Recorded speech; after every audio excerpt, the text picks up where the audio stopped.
Yo, this is Soul Drum 86 bringing you another video. So we're gonna do something a little different. I've made all the WWE 2K videos that I can make at this point. Not that I'm done making 2K videos, but for now, there's really nothing to talk about. The only thing that I'm watching play out is exactly what I said would play out before the game released, and that is hype, um, and then disappointment. And we're starting to see that from a lot of content creators, even the big content creators.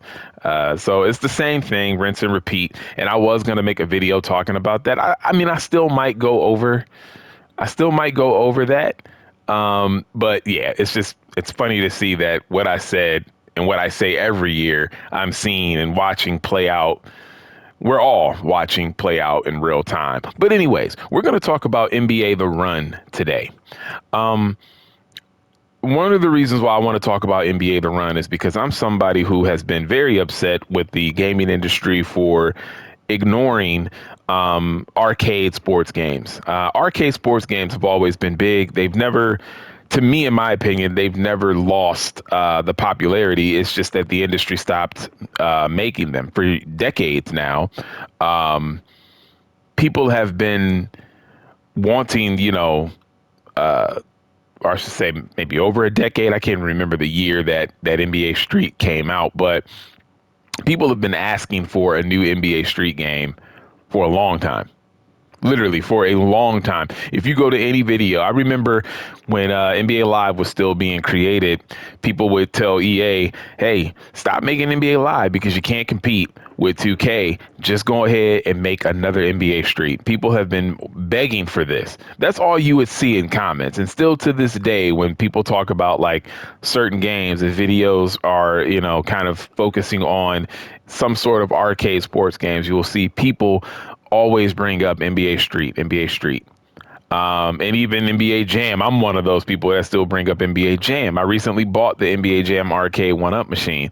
So I'm somebody who has always loved these over-the-top sports games, man. NFL Blitz, um, even the hockey ones. I think like Wayne Gretzky had his own hockey game, and it was like an NBA Jam type of game, but just with hockey.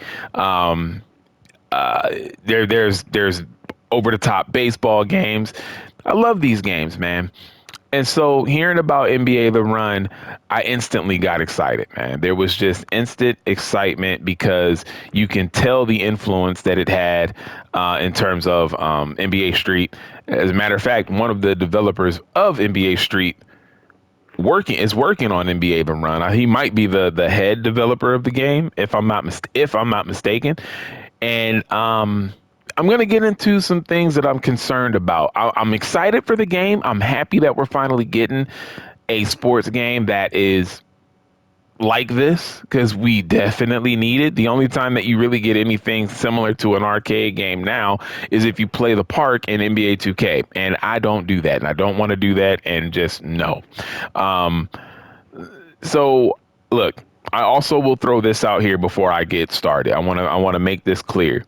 This is a very small team. The YouTubers that got to play the game early, I believe they mentioned that this is a team of just 18 people. So I am going to be a little more forgiving of this game because it's not some big AAA production. It doesn't have this huge team of people. Um, a small team of developers coming together to make a game that we've been severely missing. So make no mistake, I will be buying NBA The Run. Oh, also, there's no microtransactions. They also made that. I wanted to make a video and talk about that again, but I didn't want to be wrong about that information. But from the videos that I saw, shout out to the occasional gamer. He was the one that was talking about it. There's going to be no microtransactions. Literally, no pay to win, nothing like that. No paywall. They will not have any microtransactions in the game. So when they do add in players, you pretty much earn credits by playing the game, and then you get to purchase players that they add, maybe even courts. I don't know. But that right there is a breath of fresh air. The whole game is a breath of fresh air. Make no mistake, man. I don't want to make anybody think that I'm not excited about the game. But this video is going to just be a list of my concerns. But anytime you're making a game, not only that is a over the top arcade game that we have missed so much in the industry, but you also make it and you're not, trying to get everybody's money other than the money to just buy the game and play the game. I think that is awesome, man. And I really wish the more of the industry was like that. But I just think that is a very awesome thing. And that alone is enough to get me to buy the game just because just because of those things alone. Now let's get into what I can see, because I did not play NBA The Run, but I have watched over an hour of gameplay footage. Occasional Gamer has a long, like 35-minute video up, and it's multiple games that he was playing. I think he actually went through the entire one of the entire tournaments, and it's a bunch of YouTubers like Hip Hop Gamer is on the team playing with him, some other guys or whatever. There's another YouTuber that I watched that covers NBA The Run that he was also playing with. So this is just from what I could see from what I've been watching. Sound effects, right? Sound effects overall are good. Hearing the ball dribble on the court, it sounds like you're dribbling on an outside court. Sounds great. Ball going through the net sounds great. It's a difference between the chain nets and the regular nets. You can hear that sound effect. It sounds lovely. Love it. But when you brick a shot, the sound effect is a little bit too low for brick shots. Now, when you go back and you play games like NBA Jam and when you play games like NBA Street, especially, all the NBA Streets, but NBA Street 2 specifically, again, even though it's in all NBA Streets, when you miss in that game, like the bricks, they sound not over the top, but they're loud. It's nothing really like arcadey that, the sound effects at NBA Street in terms of when you're missing a shot, but they're loud. It literally sounds like a ball hitting a rim. In NBA The Run so far, when you miss a shot, it sounds very low. It's almost muffled, the sound when they brick shots. Now, I know that they're going to be working on the game, but the game does come out soon. It comes out in June. We're almost in May. So by the time I record this video and upload it, it might be May 1st, but I'm trying to get it out before that. But anyways, you get the point. Recording this on April 30th, it's pretty much May. So they got about a month and however many weeks, because we know it comes out in June. We just don't have a specific date yet. So hopefully they could turn and tweak the volume up on missed shots. Another issue that I'm seeing in terms of the sound effects of the game is dunks. So I like the way the dunks look, but the sound effect to the dunks, again, keep in mind, I'm somebody who has recently played NBA Street on my PS2, and I have played NBA Jam, the best edition of NBA Jam, which is the arcade version, because the arcade version had the best sound effects over any console at that time. So the best way to play NBA Jam was to play it at the arcade for all the sound effects, all the commentator lines, all of that. When you dunk in NBA Jam, it is thunderous. Just like NBA Street, when you dunk in those games, it is thunderous. Like, it sounds very different from any other sound effect that you hear in that game. When you dunk, it's loud, and it's very satisfying. From what I'm seeing, without the controller being in my hand, because I did not play NBA The Run, but without the controller being in my hand when I dunk, or when they were dunking, it was just kind of like, that's it. Like, turn that up just a little bit more. It's even the dunks are muffled. Animations. Now, for the most part, the game looks good. Like, graphics are amazing. All of the details, even the people in the crowd look dope. Like, when you see the court intros and the players shooting around, and you look at the people that are sitting in the bleachers or standing around the court, it looks authentic, man. I will give it up to them. Presentation, graphics for NBA The Run, it looks so good. But animations, Not terrible, but they need a little bit of work. I understand why people are saying that the game looks stiff. I get that, but I also wonder if speeding the game up, if that would change things. Because when the players are sprinting, when the guys were holding turbo, running down the court, everybody looked like they were jogging. Nobody looked like they were truly sprinting down the court, especially the ball handler. It looked like nobody was sprinting down the court. That's an issue. That really is an issue. Now, it could be one of those situations where the game feels better than it looks. I can go with that. But for right now, I know for me, even just watching the gameplay and not playing the gameplay, I feel like that's something that I would get frustrated with. Like holding down the turbo button, but my player just in a jog and not sprinting down the court. Especially when that person has the ball in their hand. You kind of want that animation when you sprint to be different, because even in NBA Jam, when you held down the sprint button, they were gone.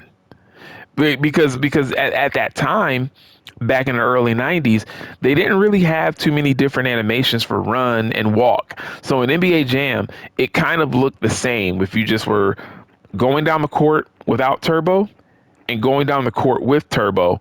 The animation looked the same, but you saw them move faster and dribble faster. So it looked the same, but like you would, like the ball would hit regular, and then as you're hitting turbo, you would notice that the ball was hitting the court faster because they were dribbling faster and they were moving faster. But they never started to like crouch and like really truly see like a sprint animation because, again, back in the early 90s. But you still could see it. If you watch NBA Jam footage even today, if somebody is sprinting, you can tell that they're sprinting because the character is moving really fast down the court. So they definitely have a speed issue. Another thing when it comes to animations is there doesn't seem to be a lot of trick moves like crossovers. There was like spins, there was step backs, there was like a dribble through the leg. And then on top of that, it didn't look like there was much animations for when you switch the ball over to the other hand. So like everybody who would dribble, they would all dribble with the same hand. They would do a trick move, but then the ball would end up in the same hand that it originally was in. I kept trying to look, and maybe I missed it. I watched a lot of gameplay footage and maybe I missed it, but I was trying to look for animations where somebody would have the ball go into the other hand. You know what I mean? And sometimes in other games, all it would take for you is to move your character a certain way and he would change the ball over and start dribbling with the other hand. Everybody seems to be dribbling with the same hand, which is throwing me off. Just as a basketball fan in general, that's something that needs to be addressed, in my opinion, because basketball, even though players might have a dominant hand, you kind of need to learn how to switch the ball from either hand in basketball. You have to. That's not there right now in NBA The Run, from what I've seen. Another thing with the animations, even though I like the dunk animations, I feel like there needs to be more. It doesn't seem like there's that much of a variety of dunks. Dunks seem to happen very close to the basket as if it's still a real life like sim. And it's like, no. In NBA Jam, you could dunk from damn near the 3-point line. Or not 3-point line, the free throw line. I kind of expect that in all arcade basketball games. If I'm sprinting down the court and I have an opening, I want to be able to jump from the paint, like where the dotted line is, before the dotted line. I want to be able to jump from there for these dunks. That's not present in NBA The Run. Right now, NBA The Run, the dunks are kind of like really realistic. They do have ones where they jump pretty high, but if you start to dunk before you get like really close to the basket, they all do this like awkward lean in animation where they're like shooting with one hand. It's like a lean in jumper, and it's like default. It's just there all the time. So it's a little, that needs rework. You need to be able to dunk from farther away. Um, let's see. Oh, speaking of that lean in jumper, again, not enough animations, man. I don't even think I saw a layup. I'm trying to remember if I saw a layup. I saw the lean in jumper. I saw a regular jumper, which looks fine. Um, and the jumper looks very similar to what jumpers look like in NBA Street, by the way. That's why I'm like, I get what people saying that the animation looks a little stiff, but some of the movements you can really see NBA Street in a lot of these movements. It's just that NBA Street was faster and it had a better flow, especially there was so many different trick shots in NBA Street, and doing trick shots into certain passes, trick shots into certain dunks, layups, shots. It was all very seamless.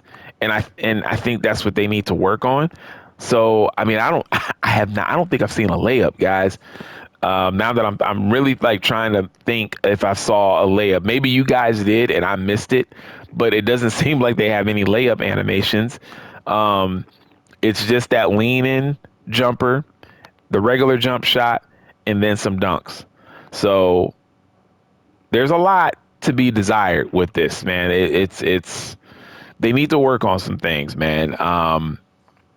Again, I'm happy that the game is coming out in June. This is the type of game that you want to come out early summer. And I kind of figured this, man. I called this. I was on Occasional Gamers, because I'm subscribed to him, and I was on one of his videos, comment sections a while back when he was talking about the game, and it was back when they were announcing all the players and they started announcing courts, and it was like weekly they would give you new players each time. And I remember in the comment section, I even said, I was like, I think this game is coming out a lot sooner than we think, because there's been no release date yet, but they're releasing a lot of information. So I was like, I kind of feel like they're going to just, bam, out of nowhere drop the game. And that's kind of what they're doing, because it wasn't until yesterday when we found out when the release date was going to be. And the release date is in June. So literally in a month, we will be able to play NBA The Run. Again, I'm excited for it. I'm trying to give it as big of a break as I possibly can because I know that the team is small. It's only 18 people. Um, I wish that bigger developers would work on these games. I wish that the industry didn't feel that these games weren't, popular anymore or not, needed. I think for me personally, when it comes to the gaming industry, I think every genre is needed. There's genres of games that I don't like, but I would never want those games to end because I still know that there is a huge segment of gamers who like those specific games, even if it's something that might not be my cup of tea. But arcade over the top sports games has been a part of gaming since the beginning. Why get rid of them all of a sudden the way that they did? It just makes no sense. I like the fact that we have a simple pick up and play basketball game coming out, and I hope that everything just feels better than what it looks. Because look, I don't know if these developers, I mean, it's a small team of people, so I'm not sure. I can't go the route of maybe they paid these people to be excited about the game, or maybe they truly, genuinely think that the game feels and plays great. Because I was also watching Soft Drink TV's video because he also got to play it early. And the one thing that he said, he made it clear that the game has its shortcomings, and he's going to get into that when the game releases. Which I'm shocked he didn't get into more, but he did say that he was going to get into a lot of his issues once the game fully releases. But the one thing that he kept saying over and over again is that the game felt good. The game was fun to play, and I trust his judgment because he gets on a lot of these simulation games that we have today, and he goes through all this detail. He makes retrospective videos where he talks about like certain years in like 2K that were good or even great. He talks about the years when Madden was great, and he'll pick out a certain year and all of the details and stuff that they had. So Soft Drink is a very detail oriented YouTuber, and he thinks about games a lot like the way that I do, especially when it comes to sports titles. So I do trust his judgment that if he says the game is fun, I genuinely believe that he was having fun playing the game. So again, with everything that I mentioned, let me know if I missed some more things. If you guys watch the NBA The Run gameplay footage. But yeah, I just wanted to talk about this, man, because again, I am excited about the game. Look, there's some things that they got to work out. There's some things that need to be done in the game that are better than what they look right now. But I'm ready for a game that has no microtransactions. I am so ready for a game that is not asking you to shell out more money after initially buying a game. And to my knowledge, so far, and judging by the way the game is, I don't think this is going to be a full price game. That's just my opinion. I think that this is going to be a game that's probably at most $50. At the least, this could be like probably a $30 game. I'm just assuming. I don't know any price points yet, but I don't think that this will be a full priced title. So if that's the case, that's another plus. But anyways, man, let me know what you feel in the comment section. It's your boy Soul Drum 86, and I'm out. Peace.